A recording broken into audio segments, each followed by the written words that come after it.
Biggest breaking news ని రాటివి screen పై చూస్తున్నారు. యువతి అన్నలిద్దరిని కూడా పోలీసులు అరెస్ట్ చేశారు. సొంత అన్న బ్రహ్మయ్యతో పాటుగా అటు కజిన్ బ్రదర్ కొండయ్యను అరెస్ట్ చేసినట్టు తెలుస్తోంది. సో ప్రస్తుతానికి ఇద్దరిని అదుపులోకి తీసుకొని విచారిస్తున్నారు పోలీసులు. సో చెల్లెలని తామే చంపామని పోలీసుల ముందు ఇద్దరు కూడా ఒప్పుకున్నట్టు తెలుస్తోంది.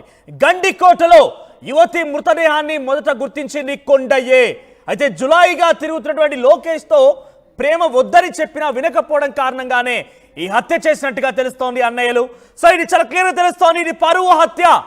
తమ చెప్పిన మాట వినలేదు తమ చెల్లెలు. తమ చెప్పిన వాడిని వినకుండా వేరే వాడితో ఈ రకంగా వ్యవహరిస్తోంది, ప్రేమాయణంలో ఉంది. పదే పదే వారించినా పట్టించుకోకపోవడం మూలంగానే కజిన్ కొండయ్య, సొంత అన్న బ్రహ్మయ్య ఇద్దరు కలిసి ఈ దారుణాన్ని ఒడిగట్టినట్టు తెలుస్తోంది. అయితే మొదట మనమంతా భావించాం, కుటుంబీకులైతే ఎక్కడైనా ఏ కొసానైనా వారికి కొంతమైన మానవత్వం ఉంటుంది కదా. పరువు హత్య అనుకున్నా కూడా ఏదో ఒక్కోసాన వాళ్ళు కొంత ఆలోచించి ఉంటారు కదా. మరీ ఆ అమ్మాయిని వివస్త్రంగా చేసి చంపి ఉండరు కదా అని మనం అనుమానం వ్యక్తం చేస్తాం.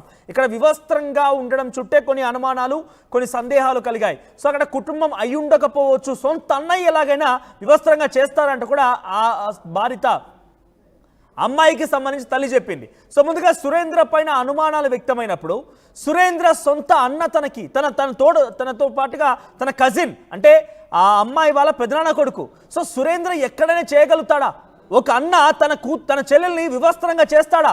ఏమైనా బుద్ధుండే మాట్లాడుతున్నారా అంటే కూడా ఆ సదరు అమ్మాయి తల్లి చెప్పింది. కానీ ఇప్పుడు కజిన్ కారు చేసేది సొంత అన్న, తనతో పాటుగా రక్తం పంచుకొని పుట్టినటువంటి సొంత అన్న బ్రహ్మయ్య ఈ దారుణానికి ఒడిగట్టినట్టు తెలుస్తోంది. బ్రహ్మయ్యకి అటు కజిన్ కొండయ్య కూడా తోడయ్యాడు. సో ఈ ఇద్దరే ఈ దారాన్ని ఒడిగట్టారు. సో కొండయ్య ఏకంగా ఆ సంఘటన జరిగిన తర్వాత ఆ సంఘటన సంబంధించిన పరిసర ప్రాంతాల్లోనే తన సెల్ ఫోన్ లొకేషన్ని ట్రేస్ చేశారు పోలీసులు. ఆ తర్వాత ఆయన రాత్రంతా అక్కడే పడుకున్నాడట. మరుసటి రోజున ఆ అమ్మాయి మరణించింది అని చెప్పి ఆ మృతదేహాన్ని చూపించింది కూడా కొండయ్యేనట. మరి ఇంత గట్టిగా కొండయ్య ఇన్వాల్వ్మెంట్ కనబడుతుంటే పోలీసులు ఇప్పుడు కొండయ్యతో పాటుగా బ్రహ్మయ్యను కూడా అరెస్ట్ చేశారు. ఇద్దరిని కూడా ప్రస్తుతం పోలీసులు విచారిస్తే వాళ్ళు ఒప్పేసుకున్నారు. ఎస్, మా చెల్లెని చంపింది మేమే, మాకు ఇష్టం లేనటువంటి ఒక వ్యక్తితో తిరుగుతోంది కాబట్టి మేము చంపేస్తాం. ఇది చాలా క్లియర్. ఒంటరిగా వెళ్తున్నటువంటి ఆ యువతి ఫోటో మనం ఆర్టీవీ స్క్రీన్ పై చూస్తున్నాం. సో అక్కడ సర్కిల్లో మీకు కనబడుతుంది చూడండి, అక్కడ నడుచుకుంటూ వెళ్తోంది ఆ యువతి. ఆ సర్కిల్ మీకు పాయింట్అవుట్ చేసి చూపిస్తున్నాము. సో సింహద్వారం అక్కడ ఉన్నటువంటి ఆలయానికి సింహద్వారం అటువంటి ఆ ప్రాంతం నుంచి ఆ ముందు నుంచే వెళ్తోంది ఆ యువతి. ఒంటరిగా బ్యాగ్ వేసుకుని నడుచుకుంటూ వెళ్తాను చెప్పాను కదా. సో ఆ విజువల్స్ మీరు ఆర్టీవీ స్క్రీన్ పై వెరీ ఫస్ట్ ఆర్టీవీ ఎక్స్క్లూజివ్గా చూస్తున్నారు. 10:49 అయితే 12 గంటలకు ఫైండ్ అవుట్ అయిందని చెప్తున్నారు. కానీ 10:49 ఆ అమ్మాయి వెళ్ళిపోయింది. సో వీళ్ళంతా కలిసి 8:30 సమయానికి అక్కడికి వెళ్ళిపోయారు. 8:30 సమయానికి వెళ్ళిపోతే ఆ 8:30 సమయాన్ని నుంచి తర్వాత అటు ఒకసారి లోకేష్ విజువల్ కూడా ప్లే చేస్తాను. లోకేష్ ఒక గంట 2 గంటల తర్వాత బయటకు వచ్చాడు. 10:40కి ఆయన బయటకు వెళ్ళిపోయాడు. ఆ తర్వాత ఒక 9 నిమిషాల్లోనే ఇక్కడ మీరు చూస్తున్న విజువల్స్, ఫస్ట్ విజువల్లో లోకేష్ ఆ అమ్మాయితో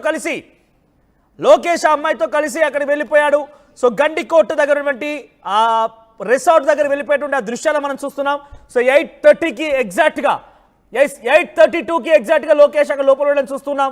ఆ తర్వాత 10:49కి ఆ అమ్మాయి బయటకు వస్తున్న దృశ్యాలు. ఇన్ బిట్వీన్ లోకేష్ ఒక్కడే ఒంటరిగా 10:40కి బయటకు వచ్చాడు. అంటే కొన్ని నిమిషాల్లోనే ఆ అమ్మాయి కూడా బయటకు వచ్చింది. ఆ విజువల్ కూడా వెరీ ఫస్ట్ ఆర్టీవీ ఎక్స్క్లూజివ్గా మీకు ఈ విజువల్స్ సీసీటీవీ కెమెరాని చూపించే ప్రయత్నం చేస్తున్నాము. సో ఈ విజువల్లో మనం చూడొచ్చు, అక్కడ నడుచుకుంటూ వెళ్తుంది ఆ అమ్మాయే. సో ఆ తర్వాత పోలీసులు చాలా క్లియర్గా ఒకరి తర్వాత ఒకరిని చాలా క్షుణ్ణంగా విచారిస్తూ ఉన్నారు. తాజాగా ఇక తేల్చేశారు, దాదాపుగా ఆ అమ్మాయిని చంపింది మేమే అని చెప్పి సొంత అన్న బ్రహ్మయ్య, తన కజిన్ కొండయ్య ఇద్దరు కూడా ఒప్పుకున్నట్టు తెలుస్తోంది. ఏదేమైనా ఈ ఘటనలో చాలా క్లియర్గా పరువు హత్య అనేది కనబడుతోంది. ఒక ముక్కు మొహం తెలియని వ్యక్తితో, లోకేష్ అనేటువంటి వ్యక్తితో, at the same time Lokesh కూడా కొంత సామాన్యంగా తిరిగే వ్యక్తి, పెద్దగా ఆయన కూడా చదువు సంధ్య ఏమీ లేదు. సో బయట గాలి తిరిగే వ్యక్తే. సో లోకేష్ అనే వ్యక్తితో ఈ రకంగా బయట తిరుగుతోంది, వద్దన్నా ఈ రకంగా ప్రవర్తిస్తోంది. సో చెల్లిని ఈ రకంగా మేము చూడలేకపోతున్నామని చెప్పి ఆ అన్నలే ఇద్దరు ఈ దారుణానికి ఒడిగట్టినట్టు తెలుస్తోంది. సో బ్రహ్మయ్య, కొండయ్య ఇద్దరిని కూడా పోలీసులు విచారిస్తున్న క్రమంలోనే ఈ విషయాలు చాలా క్లియర్గా చెప్పుకొచ్చారు. జులాయిగా తిరుగుతున్నటువంటి లోకేష్ని తన చెల్లెలు ప్రేమించడం ఇష్టం లేదు, తనతో పాటుగా వెళ్ళడం ఇష్టం లేదు. అందుకే మేము పరువు హత్యలో భాగంగానే మా పరువు పోతుందని భావించే మా చెల్లెల్ని హతమార్చాం. ఒక విషయం గమనించండి, ఎంత అన్నలు ఎంత పరువు హత్యగా ఇదంతా చేసినా ఎంత దారుణం అంటే ఆ సదరు ఆ అమ్మాయిని వివస్త్రంగా చేశారు చాలా దారుణంగా ఆ 20 ఫీట్ల లోతులో అక్కడ అమ్మాయి మృతదేహం లభించిందో అక్కడికి వెళ్ళిపోయి ఈ రకమైనటువంటి దారుణంగా హతమార్చే అవకాశం లేదు. ఆ ఇద్దరు కూడా వేరే ఒక చోట ఆ అమ్మాయిని హతమార్చి ఆ తర్వాత ఇక్కడ పడవేసి ఉంటారనేది ప్రస్తుతం చాలా క్లియర్గా అర్థమవుతోంది. సొంత అన్నలే, తన తోబుట్టు రక్తం పంచుకొని పుట్టినటువంటి అన్ననే తన చెల్లెల్ని నచ్చజెప్పుకోవాలి. వినకపోతే మరి ఆ అమ్మాయి సమస్య ఏంటో తెలుసుకోవాలి. లోకేష్తో ఉండడం ఆ అన్నకి ఇష్టం లేకపోతే మాన్పించాలి, రక్షణగా ఉండాలి, కలవకుండా చూసుకోవాలి. తనని ప్రేమించి ఇలా కాదమ్మా చెల్లమ్మ అని చెప్పి దగ్గర తీసుకొని కూడా చెప్పాల్సిన అవసరం ఉంటుంది. కానీ సొంత అన్న, ఒకే తల్లి గర్భంలో నుంచి వచ్చినటువంటి సొంత అన్న ఆ చెల్లెని వివస్త్రంగా చేసి అక్కడ పడేశారంటే చిన్న విషయమేం కాదు. ఆ అమ్మాయిని వివస్త్రంగా చేయడం అంటే నిజంగా ఎంత క్రూరంగా బిహేవ్ చేసి ఉంటారనేది మాత్రం చాలా క్లియర్గా అర్థమవుతోంది. సో కొండయ్య ఆ తర్వాత అటువైపుగా బ్రహ్మయ్య ఇద్దరిని కూడా పోలీసులు విచారిస్తే విస్తుపోయే విషయాలు బయటకు వచ్చాయి. సో మేము చంపేశాము, మేమే చంపింది అని మాత్రం చాలా క్లియర్గా వాళ్ళు చెప్తున్నట్టు తెలుస్తోంది. సో ప్రస్తుతానికి ఇక ఈ కేసుకు సంబంధించి ఒక అంశం కొలికి వచ్చినట్టు భావించాలి. సో దాదాపుగా కన్ఫర్మ్ అయిపోయింది, వాళ్ళంతా కూడా ఈ రకంగా చెప్తున్నారనేది తెలుస్తున్న నేపథ్యంలో ఇక పోలీసులు కూడా మరి కాసేపట్లోనే ఆ ఇద్దరిని కూడా మీడియా ముందు ప్రవేశపెట్టే అవకాశం కనబడుతోంది. మీడియా ముందు ప్రవేశపెట్టి ఆ ఇద్దరిని కూడా ప్రొడ్యూస్ చేసే అవకాశం కనబడుతోంది. ఇంకా డీటెయిల్డ్గా అసలు ఏం జరిగింది, ఎలా చేయగలిగారు, లోకేష్తో పాటు వెళ్ళిన తర్వాత వీళ్ళు ఎక్కడ ఫైండ్ అవుట్ చేశారు, ఎక్కడ కూడా సీసీటీవీ కెమెరాకి చిక్కకుండా ఎంత జాగ్రత్త పడ్డారు, ఎంత స్కెచ్ వేశారు, ఎంతగా నిర్వహించారు, ఆ తర్వాత ఏం జరిగింది, ప్రతిదీ కూడా క్షుణ్ణంగా పోలీసులు వివరించే అవకాశం కనబడుతోంది. ఫైనల్గా ఆర్టీవీ ఫస్ట్ నుంచి కూడా ఈ విషయం పైన కాన్సన్ట్రేట్ చేసింది. మొదటి నుంచి కూడా మేము ఈ విషయం పైన ఎప్పటికప్పుడు అప్డేట్స్ మీకు అందించే ప్రయత్నం చేస్తున్నాము. వెరీ ఫస్ట్ ఆర్టీవీ ఎక్స్క్లూజివ్గా మీరు ఈ బ్రేకింగ్ మీరు చూస్తూనే ఉన్నారు. కంటిన్యూస్ కవరేజ్ 8 రోజులుగా కంటిన్యూస్గా ఆర్టీవీ ఇక్కడ జరిగేటువంటి ఆ బాధిత ఆ అమ్మాయికి డెఫినెట్గా న్యాయం జరగాల్సిందే. పోలీసులను కూడా క్వశ్చన్ చేశాము. సో పోలీసులను కూడా మేము అడిగింది ఒకటే, మీరు మీపై నమ్మకం కలగాలి అంటే వెంటనే అక్కడ నీతిలో ఎవరో ఫైండ్ అవుట్ చేయండి. ఎందుకు ఆలస్యం చేస్తున్నారు? మీరే ప్రెస్ మీట్లు పెడతానని చెప్పి, మీరే అనౌన్స్ చేస్తానని చెప్పి పెట్టకపోవడం మూలంగా కూడా మీ వైపుగా వెళ్ళి చూపించాల్సి వస్తుందని కూడా మనం మాట్లాడుకొచ్చాం. 1 గంట క్రితమే నేను నా కొలీగ్ నందు ఇద్దరం కలిసి ఇద్దరు ఉన్నటువంటి అనుమానాలు ఏంటి, సందేహాలు ఏంటి చాలా క్లియర్గా మీకు చెప్పుకొచ్చాం. సాయంత్రానికల్లా దీంట్లో మేము కూడా చాలా లోతుగా అటు పోలీసులో ఇన్వెస్టిగేషన్ కొనసాగుతుండగానే మా ప్రతినిధి కిషోర్ తన టీంతో పాటు ఇక్కడికి వెళ్ళిపోయి గండికోట రహస్యానికి సంబంధించినటువంటి ఛేదించే ప్రయత్నం చేశారు. సో ఈ నేపథ్యంలోనే కిషోర్ ఎఫర్ట్స్ చాలా క్లియర్ కనబడుతున్నాయి. కొండయ్య అండ్ బ్రహ్మయ్య ఇద్దరు కూడా ఈ దారుణానికి ఒడిగట్టినట్టుగా ఇన్ఫర్మేషన్. సో ప్రస్తుతానికి మా ప్రతినిధి కిషోర్ కూడా అందుబాటులో. కిషోర్, సో ఫస్ట్లీ ఏంటి బ్రహ్మయ్య అండ్ కొండయ్య మనం అనుకున్నట్టుగానే వీళ్ళే చేసి ఉంటారా అనేటువంటి అనుమానానికి వాళ్ళు ఒప్పుకున్నట్టు తెలుస్తోంది. ఎస్ మేమే చేశామని చెప్పి పోలీసుల ముందు వాళ్ళ కన్ఫ్యూషన్ అందించారు. ఏంటి పరువు హత్యగా భావించాల్సి ఉంటుంది. ప్రస్తుతం ఇంకా అప్డేట్స్ ఏమున్నాయి?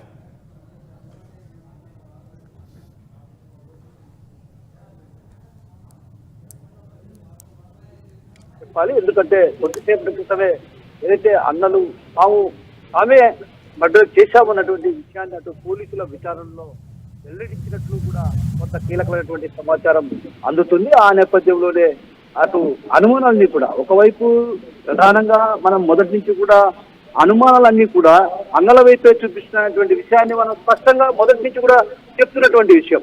ఇది కేవలం పరువు హత్య అనే విషయాన్ని కూడా మొదటి నుంచి కూడా చెప్తున్నటువంటి. అయితే ఇక్కడ ప్రధానంగా సురేంద్ర కావచ్చు, అదేవిధంగా బ్రహ్మయ్య కావచ్చు, అదేవిధంగా కొండయ్య, వీళ్ళ పాత్ర ఏంటి అన్నటువంటి కోణంలో అటు పోలీసులు క్షుణ్ణంగా దర్యాప్తు చేశారు. ఏదైతే లోతుగా వీరిని విచారించినటువంటి ఆ విచారణ క్రమంలో కొంతలేని కొన్ని సమాధానాలు రావడం, అదేవిధంగా కొంత తేడా కలిగినటువంటి నేపథ్యంలో కూడా ఒక్కసారిగా వారు తనదైన శైలిలో విచారించడంతో కూడా పూర్తి విషయాలు వెలుగులోకి వచ్చినట్టు తెలుస్తుంది. ఆ నేపథ్యంలోనే అన్నలే ఈ హత్య చేశారన్నటువంటి విషయం వెలుగులోకి వచ్చినట్టు తెలుస్తుంది. అయితే ఇక్కడ ప్రధానంగా ఏదైతే కొండయ్య ఆ రోజు రాత్రి అక్కడే నిద్రపోయాడన్నటువంటి విషయం కూడా పోలీసుల విచారణలో వెల్లడైనటువంటి అంశం. అయితే ఇక్కడ ప్రధానంగా గమనించాల్సిన విషయం ఏంటంటే కొండయ్య ఏ రోజైతే ఆ గండికోట వద్ద ఉన్నటువంటి రంగనాథ స్వామి ఆలయం పైనుంచి చూసి నేను మృతదేహాన్ని గుర్తించాను, అంటే పైన ఎత్తైనటువంటి ప్రాంతంలో నుంచి మృతదేహాన్ని గుర్తించాను, అక్కడి నుంచి పోలీసులకు కూడా తీసుకెళ్లి మృతదేహం అక్కడ ఉన్నటువంటి విషయాన్ని కొండయ్య చూపించినట్టు కూడా తెలుస్తుంది. అంటే దీన్ని బట్టి చూస్తే అక్కడ పథకం ప్రకారం వీళ్ళు హత్య చేసి ఆ తర్వాత మృతదేహాన్ని అక్కడ పడవేసి ఉంటారనేది కొంత అనుమానించదగ్గ విషయం కదా. ఇలా పలు రకాల అంశాలను కూడా అటు పోలీసులు పరిగణలోకి తీసుకొని అటు అన్నయ్య ఎన్ని గంటలకు వచ్చాడు, ఎన్ని గంటలకు వెళ్ళాడు, అదేవిధంగా బ్రహ్మయ్య చెన్నైకి వెళ్ళాడు సర్టిఫికేట్ కోసం అన్నటువంటి విషయం చెప్పారు. ఇలా రకరకాల కోణాలన్నీ కూడా చూస్తే ఆ తర్వాత కాల్ డేటాను ఆధారంగా చేసుకొని వాళ్ళు చూస్తే మాత్రం ఖచ్చితంగా పోలీసులకు విస్తుపోయే విషయాలు అంటే విచారణలో వెలుగులోకి వచ్చాయి. అయితే ఈ నేపథ్యంలో ఇక్కడ ప్రధానంగా అయితే వీళ్ళ పాత్ర అంటే సురేంద్ర పాత్ర ఏముంది, బ్రహ్మయ్య పాత్ర ఎలా ఉంది, అదేవిధంగా కొండయ్య పాత్ర అంటే వీళ్ళలో ఎవరెవరు ఏం చేశారన్నటువంటి కోణంలో కూడా అటు పూర్తి స్థాయిలో దర్యాప్తు కొనసాగుతున్న పరిస్థితి. అంటే ఒకరు బయట కాపలా కాశారు అన్నటువంటి విషయం మనం ఆర్టీవీలో ముందుగానే చెప్పాం, కొంత అనుమానం కూడా వ్యక్తం చేశాం. ఎవరైతే బయట ఒక వ్యక్తి కాపు కాశాడు, లోపల ఇద్దరు వ్యక్తులు పని పూర్తి చేశారన్నటువంటి విషయం స్పష్టంగా మనం ఆ రోజు అనుమానాన్ని వ్యక్తం చేశాం. అంటే ఓ రకంగా వాటి పూర్తి స్థాయిలో కానీ కిషోర్ ఎక్కడ కూడా ఏ సీసీటీవీ కెమెరాకి చిక్కకుండా చాలా జాగ్రత్త పడ్డారు. అంటే ఎన్ని రోజులుగా జరుగుతోంది, వీళ్ళు టైం కోసం చూసారా లేకుంటే అక్కడ జరిగిన సంఘటనని వాళ్ళు అదునుగా భావించారా లేకపోతే అక్కడ అనువైనటువంటి సమయం అని భావించారా, ఎలా చూడాలి?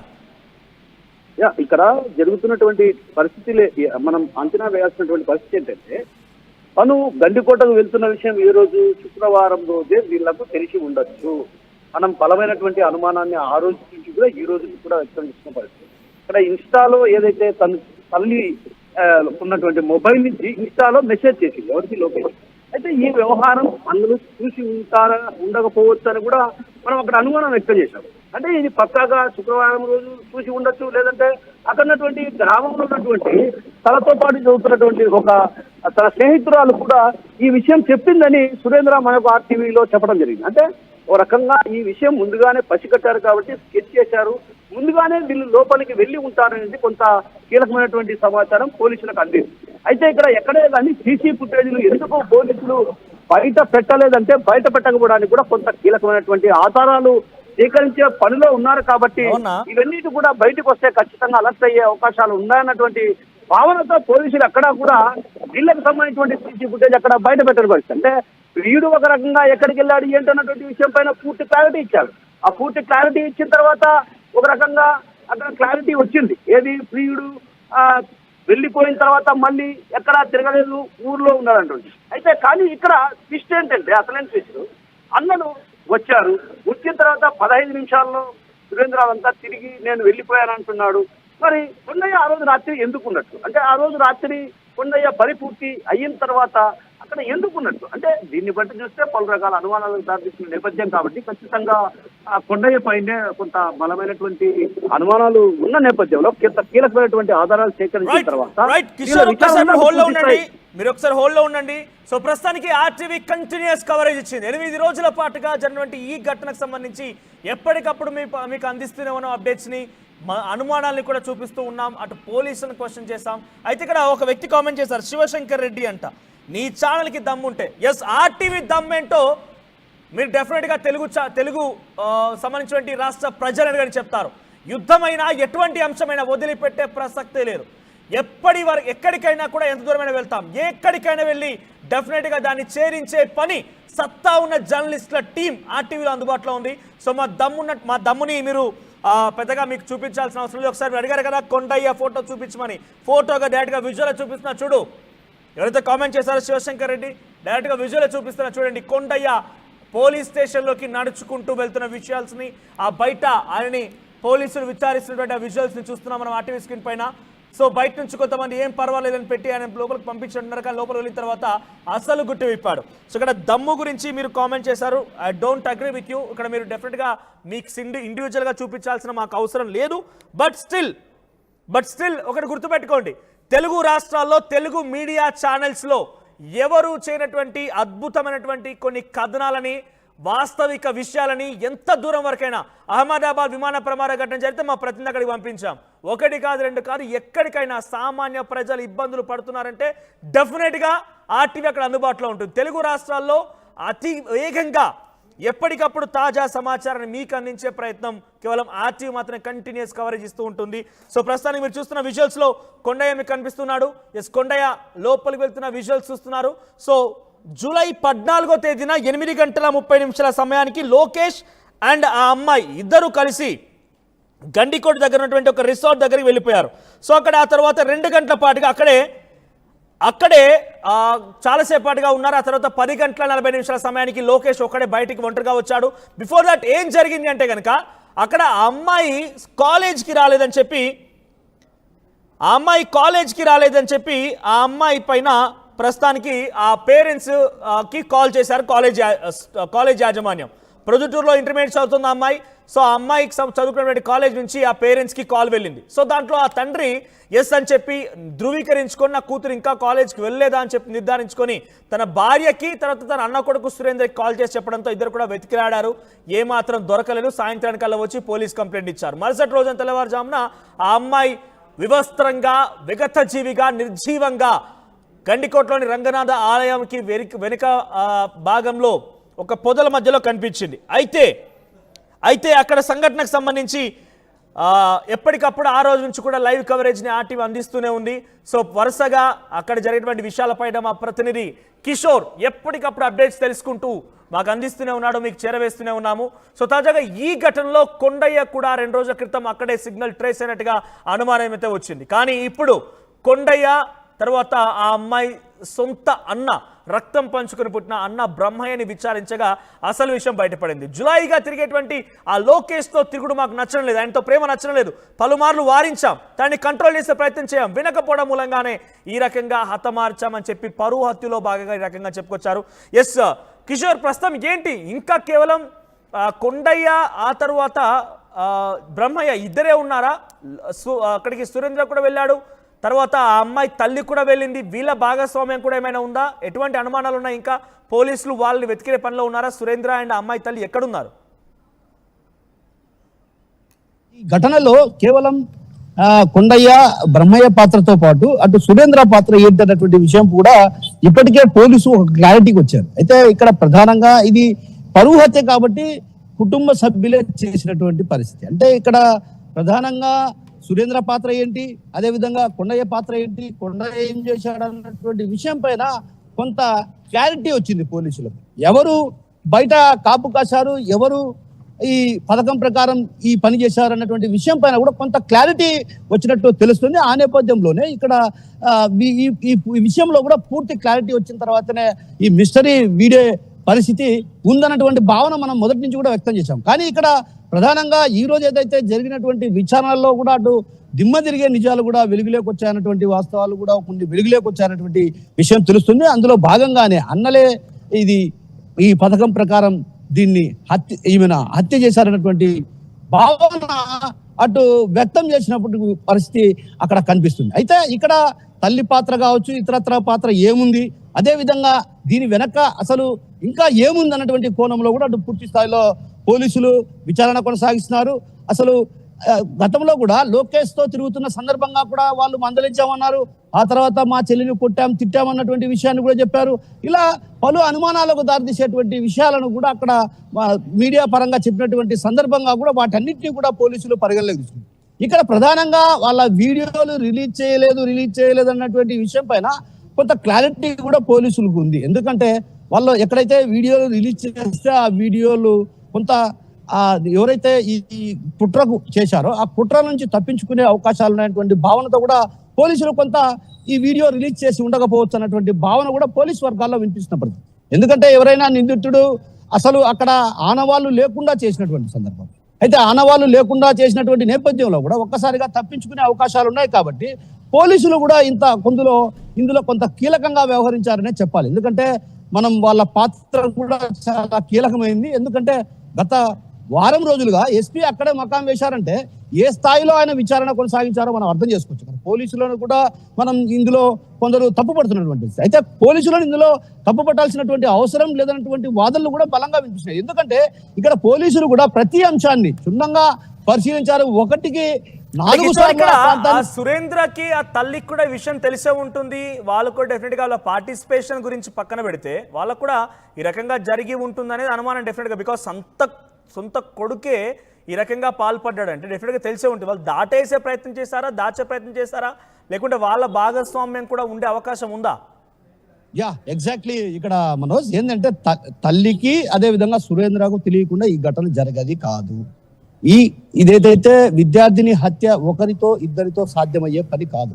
ఎందుకంటే గండికోటలో నిత్యం పర్యాటకులు వస్తుంటారు కాబట్టి ఖచ్చితంగా ఇందులో అన్నల పాత్ర ఉంది. అయితే అన్నలు ఎవరెవరు ఏ పాత్ర పోషించారు, ఎవరెవరు అన్నటువంటి విషయం పైన కూడా కొంత క్లారిటీ పోలీసులకైతే వచ్చినట్లు సమాచారం. అయితే ఈ క్రమంలోనే ఈ విధంగా ఏదైతే తల్లి కూడా ఈ విషయం తెలుసు, ఎందుకంటే తల్లి సెల్ ఫోన్ లో నుంచే ఇక్కడ ప్రధానంగా అక్కడికి లోకేష్ మెసేజ్ చేశాడు ఏదైతే నిష్ఠాలో.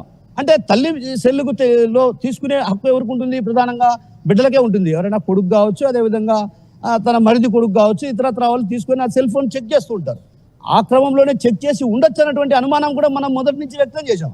అదేవిధంగా ఆ గ్రామానికి సంబంధించినటువంటి ఓ విద్యార్థిని అదే కళాశాలలో చదువుతుంది, తనతో పాటు సన్నిహితంగా వ్యవహరిస్తున్న పాప కాబట్టి ఆమెకు శుక్రవారం రోజే ఈ విషయాన్ని చెప్పిందన్నటువంటి విషయాన్ని కూడా మనం అనుమానం వ్యక్తం చేయడం జరిగింది. అంటే శుక్రవారం రోజే వాళ్ళ కుటుంబ సభ్యులకు చేరవేశారు. అంటే దీన్ని బట్టి చూస్తే ప్రీ ప్లాన్డ్ గా ఒక పరువు హత్యగానే అటు పోలీసులు భావించే ఆ దిశగా దర్యాప్తు కొనసాగించారు. కాబట్టి ఈ మిస్టరీ మర్డర్ వీడడానికి ప్రధాన కారణం అన్నటువంటి భావనలు కూడా వినిపిస్తున్నాయి. అయితే ఈ నేపథ్యంలో అటు పూర్తి స్థాయికి ఒక విచారణ పూర్తి అయినటువంటి పరిస్థితి అనంతరం కూడా మీడియా సమావేశం కూడా ఏర్పాటు చేసే అవకాశాలు ఉన్నాయి. ఎందుకంటే ఈ రోజు కానీ లేకుంటే రేపు కానీ ప్రధానంగా ఈ వ్యవహారం పైన కూడా మీడియా సమావేశం కూడా అటు పోలీసులు మీడియా సమావేశం పెట్టి వెల్లడించే అవకాశాలు కూడా స్పష్టంగా కనిపిస్తున్నాయి. మనం right, thank you Kishore. Stay to updated. Present అక్కడ జరిగేటువంటి విషయాలపైన పోలీసులు ఏం చెప్తున్నారు మాకు కూడా అప్డేట్స్ ఇస్తే ప్రయత్నం చేయండి. సో ప్రస్తుతానికి గండికోట రహస్యానికి సంబంధించి ఏదైతే జరిగిందో 8 రోజుల పాటుగా ఈ అమ్మాయికి సంబంధించి మరణం ఎలా సంభవించింది, ఎవరు చేసి ఉంటారు, ఎలా జరిగింది, ఒక్కరికారు ఇద్దరు. ముందుగా లోకేష్ అన్నారు, లోకేష్ తర్వాత సురేంద్ర పెడతల మీదకి వచ్చింది, సురేంద్ర తర్వాత ఇంకా రకరకాల ఊహాగానాలు బయట ఉన్నాయి. ఆకతాయిలు అన్నారు, చిల్లర వేదలు అన్నారు, మారక ద్రవ్యాలు సేవించి కొంతమంది వ్యక్తులు తనపై ఈ రకంగా ప్రవర్తించారని అత్యాచారం అన్నారు, గాయాలు లేవన్నారు, రకరకాలుగా కన్ఫ్యూజ్డ్ స్టేటస్ లో ఉండే. కానీ ప్రతిది గుట్టు విప్పే ప్రయత్నం, ఆ చిక్కుములని వదిలించే ప్రయత్నం ఆర్టీవీ చేసింది.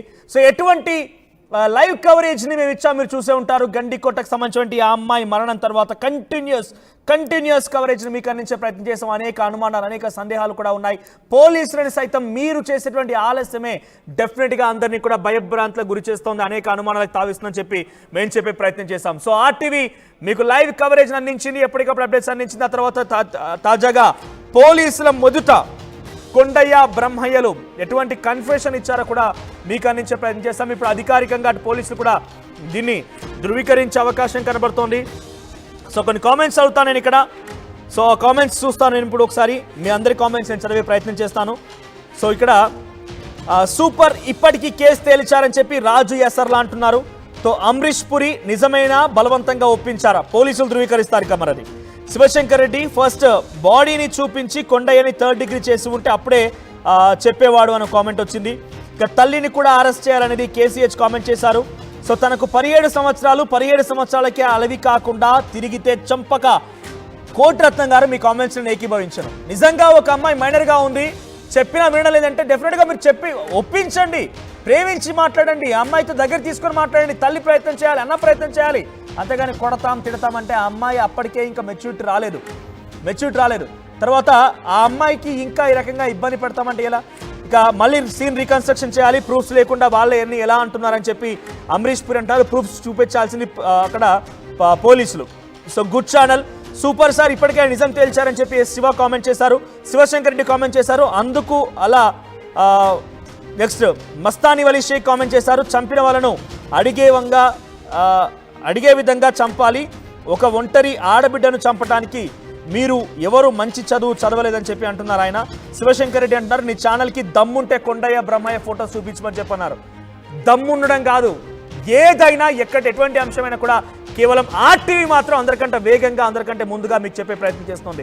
నాకున్నటువంటి ఎక్స్పర్ట్స్ టీమ్, మా ఎక్స్పర్ట్ జర్నలిస్టు, మా స్ట్రింగర్లు, రిపోర్టర్లు మొత్తం కూడా 2 తెలుగు రాష్ట్రాలు విస్తరించి ఉన్నారు. ఏ అంశమైనా తీసుకోండి, డెఫినెట్గా మీరు కనుక ఒకసారి ఫోన్ చూసి న్యూస్ చూడాలంటే ఆర్టీవీ తప్ప ఏది కనబడదు. అటువంటి అప్డేట్స్ని మీకు ఆర్టీవీ మాత్రం అందిస్తుంది. సో ప్రజెంట్ దమ్మడిగావు కదా, ఆ కొండయ్య ఫోటో కూడా చూపిస్తున్నా, ఫోటోనే కాదు కేవలం వీడియో కూడా చూపిస్తున్నాను. నేను ఎంత దారుణంగా కొట్టారు ఆ అమ్మాయిని పాపమని కామెంట్ వస్తుంది.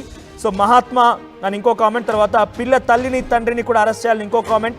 సో ఇంకా చాలా కామెంట్స్ వస్తున్నాయి. ఆర్టీవీ యాజమాన్యానికి శతకోటి వందనాలు. ఇట్స్ మా బాధ్యత, మీరు ధన్యవాదాలు చెప్పాల్సిన అవసరం లేదు, ఇది మా బాధ్యత. ABCDEFG అంటున్నారు. సో సో ఆర్టీవీ యాజమాన్యానికి శతకోటి వందనాలని చెప్పి ఇట్స్ అవర్ డ్యూటీ, ఇది మా బాధ్యత మాత్రమే. సో మా బాధ్యతను మేము నిర్వర్తించాం. ఎవరికి తగ్గట్టుగా వాళ్ళ బాధ్యతలు వారు నిర్వర్తిస్తే డెఫినెట్గా అందరం కలిసికట్టే ఒక మంచి సమాజాన్ని నిర్మించడంలో భాగమవుతాం. సో ఆర్టీవీ మంచి సమాజాన్ని నిర్మించాలనేటువంటి ఒక దృఢ లక్ష్యంతో సంకల్పంతో ముందుకు వెళ్తోంది. కాబట్టి ఆర్టీవీ సమాజంలో ఎటువంటి చిన్న పొరపాటు జరిగినా అక్కడికి వెళ్తోంది, ఎంతటి సాహసమైన చేస్తోంది అక్కడికి వెళ్ళిపోయి మేము దాన్ని అంతు తేల్చేంత వరకు కూడా వదిలిపెట్టే ప్రసక్తి లేదు. సో ఒక మనిషిని అంత దారుణంగా చంపేశారని చెప్పి బానోతు ప్రవీణ్ నాయక్ కామెంట్ చేశారు. సో గుడ్ ఆర్టీవీ అని హాయర్కు కామెంట్ చేశారు. ఆ తర్వాత మొదటి రోజే చెప్పాను నేను పక్కా ఫ్యామిలీ అని కామెంట్ కూడా పెట్టాను. సూపర్ ఆర్టీవీ యాజమాన్యంకు శతకోటి వందనాలని కామెంట్ వస్తుంది. సో లోకేష్ని ఇష్టపడితే వీళ్ళకు ఏమైందని చెప్పి ఒక కామెంట్ వచ్చింది. సో తర్వాత ఇంకా చాలా కామెంట్స్ వస్తున్నాయి. ఆర్టీవీ చాలా సంచలనాలు చేసింది, I love RTV, good job RTV team, కట్ట పుల్లారావు ట్రావెలర్ అంట. So RTV news super, very good అని కామెంట్ వస్తుంది. Best RTV news super. So ఇంకా కామెంట్స్ వస్తున్నాయి.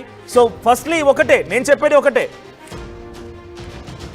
ప్రస్తుతానికి గండికోట రహస్యానికి సంబంధించి ఆ కేసు మొదలైన నాటి నుంచి ఈ రోజు వరకు కూడా ప్రతి నిమిషం మీకు ఆర్టీవీ అప్డేట్స్ అందించింది. ఇది కేవలం ఒక గండికోట అంశమే కాదు, చాలా విషయాల్లో కూడా పని కట్టుకొని ఒక ఎక్స్పర్ట్స్ టీంతో ఉన్నటువంటి ఆర్టీవీ జర్నలిస్టులని, ఎక్స్పీరియన్స్డ్ జర్నలిస్టులని ఎక్కడికైనా వెళ్ళిపోయి సాహసం చేసినా సరే నిజాన్ని నిర్భయంగా చూపించేటువంటి ఆలోచన జర్నలిస్టులని చాలా వరకు పిచ్చిగా కామెంట్స్ పెడుతున్నారు మీరు. సో మీరు గమనించండి, ఒక్కసారి మీరు ఆలోచించండి. ఏ కేసు అయినా, ఇండియా పాకిస్తాన్ యుద్ధమైనా కూడా చాలామంది కూడా అక్కడ మేము చెప్పేటువంటి రిపోర్టింగ్ని, మా న్యూస్ని తప్పు పట్టించి రకరకాలుగా మాట్లాడుకొచ్చారు. కానీ నిజాన్ని నిర్భయంగా ఎప్పటికప్పుడు అందరికంటే వేగంగా అందించింది కేవలం ఆర్టీవీ మాత్రం. ఇంటర్నేషనల్ లెవెల్లో